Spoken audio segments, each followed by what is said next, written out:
आज हम पढ़ेंगे एनसीईआरटी हिस्ट्री क्लास 6 के चैप्टर 12 के नोट्स जो आपके सभी एग्जाम के पॉइंट ऑफ व्यू से इंपॉर्टेंट रहेंगे। ये क्लास 6 का लास्ट चैप्टर रहेगा, इसको हम काफ़ी अच्छे से कवर करेंगे। इंस्टाग्राम पर हमने सभी चैप्टर्स को शॉर्ट्स में कवर कर लिया है, यहाँ हम सभी चैप्टर्स को डिटेल में पढ़ेंगे। So without getting any further delay हम वीडियो को स्टार्ट करते हैं। तो क्लास 6 के चैप्टर 12 का नेम है इमारतें, चित्र तथा किताबें। तो फर्स्ट में हम जल्दी से चैप्टर का ओवरव्यू देख लेते हैं। यहाँ पर लोह स्तंभ के बारे में दिया है और ईंटों तथा पत्थरों की इमारतों के बारे में दिया है। नेक्स्ट पेज पर आप सांची के महान स्तूप के बारे में जानेंगे। उससे नेक्स्ट पेज पर आप 2 मंदिरों के बारे में जानेंगे। इसके नेक्स्ट पेज पर आप स्तूप तथा मंदिर किस तरह बनाए जाते थे पहले उसके बारे में जानोगे। इसके नेक्स्ट पेज पर आप चित्रकला कैसे होती थी उसके बारे में जानोगे। उसके नेक्स्ट पेज पर पुस्तकों की दुनिया, फिर नेक्स्ट पेज पर आएगी पुरानी कहानियों का संकलन तथा संरक्षण कैसे किया जाता था, इसके बारे में हमें जानकारी मिलेगी। साथ में नेक्स्ट पेज भी इसी की इंफॉर्मेशन दी है और लास्ट में आपको विज्ञान की पुस्तकें और ये चैप्टर आपका एंड हो जाएगा। सो हमेशा जैसे चैप्टर की स्टार्टिंग होती है इस चैप्टर को भी स्टार्ट करते हैं। मरुत्सामी और लोह स्तंभ। मरुत्सामी आज बहुत खुश था। एक कैरेक्टर का नाम है। पहिएदार कुर्सी में बिठाकर उसका भाई उसे कुतुब मीनार दिखाता हुआ प्रसिद्ध लोह स्तंभ के सामने ले आया। धूल भरे पथरीले रास्तों से रैंप के सहारे यहाँ तक आना काफी मुश्किल था। अपने इस अनुभव को मरुत्सामी कभी भूल नहीं पाएगा। यानी इस चैप्टर में हम लोहे के बारे में भी जानकारी लेंगे और लोह स्तंभ के बारे में भी जानेंगे। अब मेन चैप्टर स्टार्ट होता है जिसका पॉइंट है धातु विज्ञान। प्राचीन भारतीय धातु वैज्ञानिकों ने विश्व धातु विज्ञान के क्षेत्र में महत्वपूर्ण योगदान दिया है।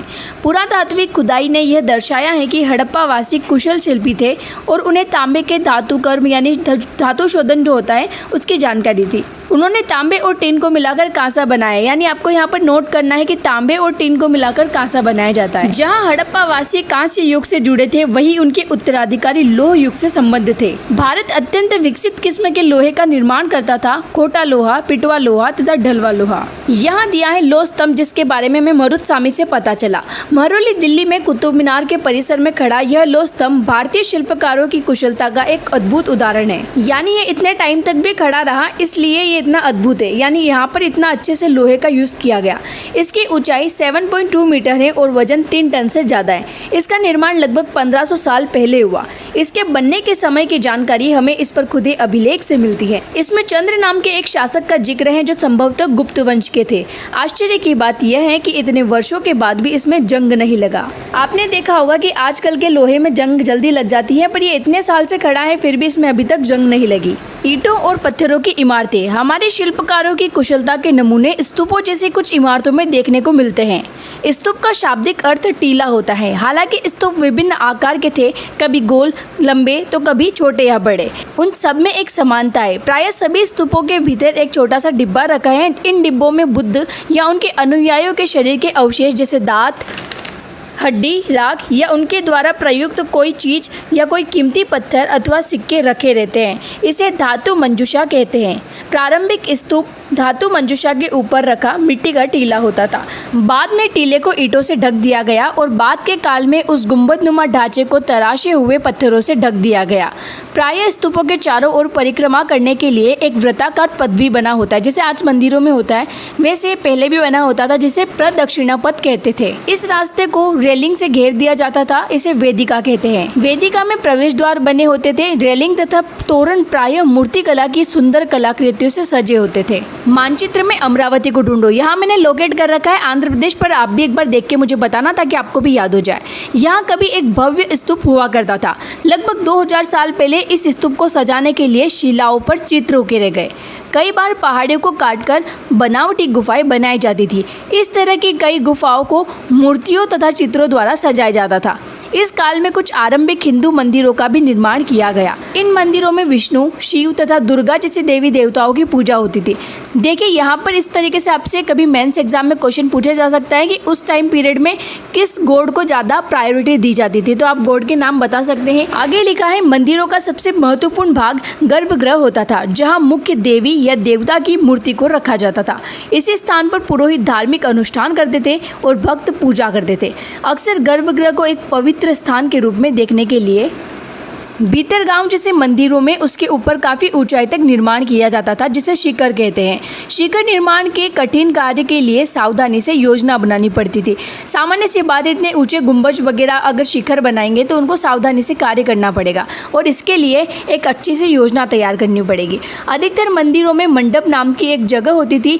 यह एक सभागार होता था जहां लोग इकट्ठा होते थे। इसके बारे में हम आगे पढ़े इससे पहले आप ये सांची का स्तूप देख लो, पेज टर्न करके वापस। सांची का महान स्तूप मध्य प्रदेश में है। इस तरह के स्तूपों का निर्माण कई 100 सालों तक चलता रहा। इस स्तूप में ईंटों का प्रयोग संभवतः अशोक के जमाने का है, जबकि रेलिंग और प्रवेश द्वार बाद के शासकों के काल में जोड़े गए। सिंपल से लिखा है, अशोक के टाइम में सिर्फ ईंटों का यूज़ हुआ था, बाद में इसमें कुछ रेलिंग और प्रवेश द्वार ऐड किए गए हैं जो बाद के शासकों के काल में जोड़े गए। बाय अमरावती की एक शिल्पकृति, इस चित्र को देखकर इसका वर्णन करो। यहाँ पर आप देख सकते हो ये एक अमरावती की शिल्पकृति है, आप इसको देख सकते हैं।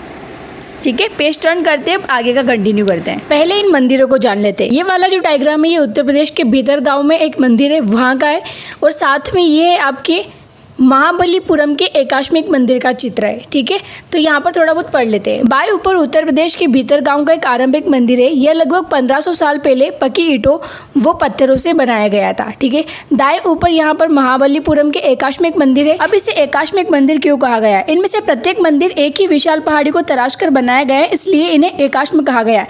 यानी एक ही पहाड़ी पर सारे मंदिर बने हुए, एक ही पहाड़ी को तराश कर सारे मंदिर बनाए गए, इसलिए इसका नाम एकाश्मिक मंदिर रखा गया। ईंटों से बनाए जाने वाले मंदिरों से ये बिल्कुल भिन्न होते थे। ईंट से बनी इमारतों में नीचे से ईंटों की एक एक तह को जोड़ते हुए ऊपर की ओर ले जाते हैं, जबकि चट्टान तराश कर बनाए जाने वाले मंदिरों को पत्थर काटने वाले ऊपर से नीचे के क्रम में बनाते हैं। ये कोई इतना इंपॉर्टेंट नहीं है, बस आप इन मंदिर की लोकेशन याद कर लेना। आगे लिखा है, इन मंदिरों को बनाते समय पत्थर काटने वालों को किन समस्याओं का सामना करना पड़ता होगा, इसकी सूची बनाओ। यहाँ पर है जो ये दाएं में जो चित्र है, ये एहुल का दुर्गा मंदिर है। यह लगभग 1400 साल पहले बनाया गया था। अब आगे लिखा है, स्तूप तथा मंदिर किस तरह बनाए जाते थे। स्तूपों तथा मंदिरों को बनाने की प्रक्रिया में कई अवस्थाएं आती हैं। इसके लिए काफ़ी धन खर्च होता था, इसलिए आमतौर पर राजा या रानी इन्हें बनवाने का निश्चय करते थे। यानी जिसके पास ज़्यादा पैसा होगा वही मंदिर का निर्माण करवा सकता था। पहला काम अच्छे किस्म के पत्थर ढूंढकर शिलाखंडों को खोदकर निकालना होता था। फिर मंदिरों या स्तूप के लिए सोच विचार कर तय किए गए स्थान पर विशाल खंडों को पहुँचाना होता था। सिंपल अच्छे पत्थरों की तलाश करेंगे, फिर जो भी पत्थर वगैरह निकालेंगे उनको उस स्थान पर पहुंचाएंगे जहां पर मंदिर बनाना है। यहाँ पत्थरों को काट छाट कर तराशने के बाद खंभों, दीवारों की चौखटों, फर्शों या छत का आकार दिया जाता था। इन सब के तैयार हो जाने पर सही जगहों पर उन्हें लगाना काफी मुश्किल का काम था। जैसे आज तो मशीनों के थ्रू पत्थरों को उठाया जा सकता है, पर पहले ऐसी डेवलप नहीं हुई थी सोसाइटी, इसलिए पत्थरों को लोगों को ही उठाना पड़ता था। ये डायग्राम उड़ीसा का जैन मठ है। एक पहाड़ी को खोदकर इस 2 मंजिल इमारत को बनाया गया है। कमरे के प्रवेश द्वारों को देखो, इसमें जैन भिक्षु रहते और ध्यान करते थे। यानी यहाँ पर भिक्षु रहते थे और ध्यान करते थे। अब ये नीचे का डायग्राम है राष्ट्रीय संग्रहालय नई दिल्ली से एक मूर्ति का चित्र है। यहाँ पर आप देख पा रहे होंगे कि ये गुफाओं की खुदाई करते हुए लोग दिखाई दे रहे हैं इसमें। इस तरह के शानदार ढांचों का निर्माण करने वाले शिल्पकारों को सारा खर्च संभवतः राजा या रानी ही दे देते। यानी जो बनवाएगा वही उनको अमाउंट देगा, जो वर्कर्स रहेंगे वहाँ पर। इसके अतिरिक्त इन स्तूपों या मंदिरों में आने वाले भक्त जो उपहार अपने साथ लाते थे, उनसे इमारत की सजावट की जाती थी। जैसे हाथी दांत का काम करने वाले श्रमिकों के संघ ने सांची के एक अलंकृत प्रवेश द्वार को बनाने का खर्च दिया था। इनकी सजावट के लिए पैसे देने वालों में व्यापारी, कृषक, माला बनाने वाले, इत्र बनाने वाले, लोहार, सुनार तथा ऐसे कई स्त्री पुरुष शामिल थे जिनके नाम खंभों, रेलिंगों तथा दीवारों पर खुदे। इसलिए जब तुम इन स्थानों को देखने जाओगे तो याद रखना कि कितने सारे लोगों ने इन्हें बनाने और सजाने में अपना योगदान दिया। यानी जब भी आप ऐसी प्राचीन या हिस्टोरिकल प्लेसेस विजिट करो तो आप वहाँ पर देखा करो कि किसने क्या बनवाया है, तो आप वहाँ पर पढ़ा करो, सब कुछ नोटेड रहता है। नेक्स्ट पॉइंट है चित्रकला। मानचित्र में अजंता को ढूंढो। अजंता आपको ढूंढ के मुझे बताना है कि कहाँ है। ये वो जगह है जहाँ के पहाड़ों में सैकड़ों सालों के दौरान कई गुफाएं खोदी गई। इनमें से ज़्यादातर बौद्ध भिक्षुओं के लिए बनाए गए विहार थे। विहार क्या होते हैं? जो पहाड़ियों को खोदकर बनाए जाते। इनमें से कुछ को चित्रों द्वारा सजाया गया था। यहाँ इनके कुछ उदाहरण दिए गए। गुफाओं के अंदर अंधेरा होने की वजह से अधिकांश चित्र मशाले की रोशनी में बनाए गए। सामान्यतः मशाल जलाकर वो उसे रंगित करते थे या चित्र बनाते थे। इन चित्रों के रंग 1500 साल के बाद भी आज तक चमकदार है। ये रंग पौधे तथा खनिजों से बनाए गए थे। इन महान कृतियों को बनाने वाले कलाकार अज्ञात है, यानी अभी तक ये पता नहीं चला कि इन कृतियों को किसके द्वारा बनाया गया। नेक्स्ट पेज पर है पुस्तकों की दुनिया। इस युग में कई प्रसिद्ध महाकाव्यों की रचना की गई। इन उत्कृष्ट रचनाओं में स्त्री पुरुष की वीर गाथाएं तथा देवताओं से जुड़ी कथाएं। करीब 1800 साल पहले एक प्रसिद्ध तमिल महाकाव्य सिलप्पदिकारम की रचना इलांगो नामक कवि ने की। देखो या इसको नोट करना, कब की गई? सिलप्पदिकारम नामक एक महाकाव्य लिखा गया तमिल में, और जो किसने लिखा? इलांगो नामक कवि ने। और कब लिखा? 1800 साल पहले। इसमें कोवलम नाम के एक व्यापारी की कहानी है। वो पुहार में रहता था। अपनी पत्नी कन्नगी की उपेक्षा कर वह एक नर्तकी माधवी से प्रेम करने लगा। बाद में वह और कन्नगी पुहार छोड़कर मदुरै चले गए। वहाँ पांड्य राजा के दरबारी जोहरी ने कोवलम पर चोरी का झूठा आरोप लगा दिया, जिससे राजा ने उसे प्राणदंड दे दिया। कन्नगी, जो अभी भी उससे प्रेम करती थी, इस अन्याय के कारण दुख और रोष से भर गई। उसने मदुरै शहर का विनाश कर डाला। एक और तमिल महाकाव्य मेणी मेखले को करीब 1400 साल पहले सत्यनार द्वारा लिखा गया है। इसको भी नोट कर लेना। इसमें कोवलम तथा माधवी की बेटी की कहानी है। ये रचनाएं कई सदियों के पहले खो गई थी। उनकी पांडुलिपियां दोबारा लगभग 100 साल पहले मिली। अन्य लेखक जैसे कालिदास, इनके बारे में हम चैप्टर 11 में पढ़ेंगे, जो संस्कृत में लिखते थे। नेक्स्ट पेज टर्न करते हैं। पुरानी कहानियों का संकलन तथा संरक्षण। हिंदू धर्म से जुड़ी कई कहानियां जो बहुत पहले से प्रचलित थी, इसी काल में लिखी गई। इसमें पुराण भी शामिल है। पुराण का शाब्दिक अर्थ है प्राचीन या पुराण। पुराणों में शिव, विष्णु, दुर्गा या पार्वती जैसे देवी देवताओं से जुड़ी कहानियां हैं। इनमें से इन देवी देवताओं की पूजा की विधियां दी गई है। इसके अतिरिक्त इसमें संसार की सृष्टि तथा राजाओं के बारे में भी कहानियां हैं। अधिकतर पुराण सरल संस्कृत श्लोक में लिखे गए हैं, जिसे सब उसे सुन और समझ सकते हैं। स्त्रियां तथा शूद्र, जिन्हें वेद पढ़ने की अनुमति नहीं थी, वे भी इसे सुन सकते थे। पुराणों का पाठ पुजारी मंदिरों में किया करते थे, जिसे लोग सुनने आते थे। 2 संस्कृत महाकाव्य महाभारत और रामायण लंबे अरसे से लोकप्रिय रहे। तुम में से भी कुछ बच्चे इन कहानियों से परिचित होंगे। महाभारत कौरवों और पांडवों के बीच युद्ध की कहानी है। इस युद्ध का उद्देश्य पुरु वंश की राजधानी हस्तिनापुर की गद्दी प्राप्त करना था। सभी को महाभारत के बारे में पता होगा। यह कहानी तो बहुत पुरानी है, पर आज इसे हम जिस रूप में जानते हैं वह करीब 1500 साल पहले लिखी गई। माना जाता है कि पुराणों और महाभारत दोनों ही व्यास नाम के एक ऋषि ने संकलित किया था। यानी महाभारत को किसने लिखा? व्यास नाम के ऋषि ने। महाभारत में ही भगवद गीता भी है। इसके बारे में तुम अध्याय 10 में पढ़ोगे। भगवद गीता में जब कृष्ण उपदेश देते हैं, उसके बारे में बात कही गई है। रामायण की कथा कौशल के राजकुमार राम के बारे में है। उनके पिता ने उन्हें वनवास दे दिया था। वन में उनकी पत्नी सीता का लंका के राजा रावण ने अपहरण कर लिया, यानी उनको किडनैप कर लिया। सीता को वापस पाने के लिए राम को लड़ाई लड़नी पड़ी। वे विजयी होकर कौशल की राजधानी अयोध्या लौटे। महाभारत की तरह ही रामायण भी एक प्राचीन कहानी है, जिसे बाद में लिखित रूप दिया गया। संस्कृत रामायण के लेखक वाल्मीकि माने जाते, यानी ये रामायण किसने लिखी? वाल्मीकि ने। और जो महाभारत लिखी वो व्यास जी ने। आम लोगों द्वारा कही जाने वाली कहानियाँ। आम लोग भी कहानियाँ कहते थे, कविताओं और गीतों की रचना करते थे, गाने गाते थे, नाचते थे और नाटकों को खेलते थे। इनमें से कुछ तो इस समय के आसपास जातक और पंचतंत्र की कहानियों के रूप में लिखित सुरक्षित कर लिए गए। जातक कथाएं तो अक्सर स्तूपों की रेलिंग तथा अजंता के चित्रों में दर्शाई जाती थी। नेक्स्ट पेज पर इसी की कहानी दी गई है, जो आपके किसी एग्जाम के पॉइंट ऑफ व्यू से इम्पोर्टेंट नहीं है। यहाँ पर हम नेक्स्ट पेज पर देखते हैं विज्ञान की पुस्तकें।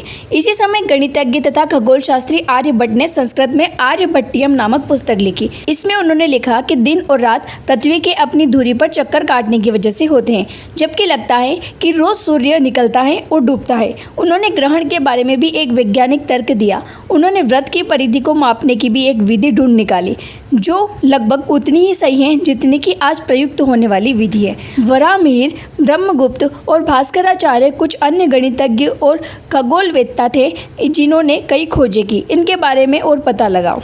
यहाँ पर 2 सब पॉइंट दिए हैं, पहला शून्य और दूसरा आयुर्वेद। पहले शून्य को कंप्लीट करते हैं। अंकों का प्रयोग पहले से होता रहा था, पर अब भारत के गणितज्ञों ने शून्य के लिए एक नए चिन्ह का आविष्कार किया। गिनती की यह पद्धति अरबों द्वारा अपनाई गई और तब यूरोप में भी फैल गई। आज भी यह पूरी दुनिया पर प्रयोग की जाती है। आज भी हम शून्य का उपयोग करते हैं। देखिए कितने पहले टाइम में ये सब आविष्कार हो चुके थे, जबकि उनको कुछ ऐसा आइडिया नहीं था, उनके पास इतनी टेक्नोलॉजी नहीं थी। आयुर्वेद के बारे में पढ़ते हैं। आयुर्वेद चिकित्सा विज्ञान की एक विख्यात पद्धति है, जो प्राचीन भारत में विकसित हुई। प्राचीन भारत में आयुर्वेद के 2 प्रसिद्ध चिकित्सक थे, चरक और दूसरा सुश्रुत। चरक प्रथम द्वितीय शताब्दी ईस्वी के थे और सुश्रुत थे 4वीं शताब्दी ईस्वी। चरक द्वारा रचित चरक संहिता औषधि शास्त्र की एक उल्लेखनीय पुस्तक है, जिसमें उन्होंने बता रखा है औषधि के बारे में। अपनी रचना सुश्रुत संहिता में सुश्रुत ने शल्य चिकित्सा की विधियों का विस्तृत वर्णन किया है। आगे अन्यत्र में दिया है, कागज आज हमारे रोजमर्रा की जिंदगी का हिस्सा बन गया है। जो किताबें हम पढ़ते हैं वे कागज पर छपी होती हैं, उसी तरह लिखने के लिए हम कागज का उपयोग करते हैं। कागज का आविष्कार करीब 1900 साल पहले काई लुन नाम के व्यक्ति ने चीन में किया। देखो इसको नोट कर लेना, कब 1900 साल पहले और किसने किया? काई लुन नाम के व्यक्ति ने। और कहाँ किया? चीन में। उसने पौधे के रेशों, कपड़ों, रस्सियों और पेड़ के छालों को पीट पीट कर लुगदी बनाकर उसे पानी में भिगो दिया। फिर उस लुगदी को दबाकर उसका पानी निचोड़ा और तब सुखाकर कागज बनाया। आज भी हाथ से कागज बनाने की इस विधि को अपनाया जाता है। आप मत बनाने लगना, ठीक है। यहाँ पर आगे लिखा है, कागज बनाने की तकनीक को सदियों तक गुप्त रखा गया। करीब 1400 साल पहले यह कोरिया तक पहुंची। इसके तुरंत बाद ही यह जापान तक फैल गई। करीब 1800 साल पहले यह बगदाद पहुंची, फिर बगदाद से यूरोप, अफ्रीका और एशिया के अन्य भागों में फैल गई। इस उपमहाद्वीप में भी कागज की जानकारी बगदाद से ही आई है। तो ठीक है, आपका चैप्टर एंड हुआ। यहाँ पर इंपॉर्टेंट डेट्स देख लो। स्तूप निर्माण की शुरुआत 2300 साल पहले, अमरावती 2000 साल पहले, कालिदास 1600 साल पहले, लो स्तंभ भितरगांव का मंदिर, अजंता की चित्रकारी और आर्यभट्ट 1500 साल पहले और दुर्गा मंदिर 1400 साल पहले। यहाँ पर मैंने एक्सरसाइज को कंप्लीट किया गया है। चैप्टर बहुत अच्छे से हमने कवर किया, कुछ भी नहीं छोड़ा है। जो आपके इंपॉर्टेंट एग्जाम के लिए सब कुछ पॉइंट कवर कर डाले। आप इन एनसीईआरटी नोट्स को रॉक्सन 4311 टेलीग्राम यूजर नेम से भी बाय कर सकते हैं। प्राइस काफी कम है। बाकी ऐसे इंपॉर्टेंट अपडेट्स के लिए आप हमारे स्टडी कैफे के ऑफिशियल टेलीग्राम चैनल से जुड़ सकते हैं। लिंक आपको सारी डिस्क्रिप्शन में मिल जाएगी। तो हम नेक्स्ट क्लास 7th को कवर करेंगे। तो धन्यवाद, मिलते हैं स्टडी कैफे में नई वीडियो के साथ। जय हिंद।